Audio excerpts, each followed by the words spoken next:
എട്ടുകാലി പോലെ പോകുന്ന വഴിയിൽ എട്ടുകാലി പോലെയുണ്ട്. ആദ്യം വിഷമോൾക്ക് കിട്ടും, അത് കഴിയുമ്പോൾ എനിക്ക് കിട്ടും. അവളതെല്ലാം വാരി കളഞ്ഞിട്ടായിരിക്കും പോകുന്നത് കേട്ടോ.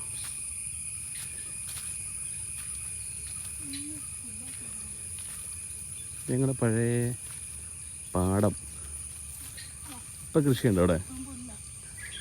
ഈശ്വര, മൊത്തം പുല്ലല്ല, പാമ്പുണ്ടെന്ന് ആർക്കറിയാം. ചിലപ്പോൾ പെരുമ്പാമ്പൊക്കെ ഉണ്ടാവും അല്ലേ? പണ്ട് പാടവാരമ്പത്തിലൂടെ ഫുള്ള് പുല്ല്. ഇവിടെ ഒരു മനുഷ്യൻ വരാറില്ലെന്ന് തോന്നുന്നു. പശുവൊന്നുമില്ല.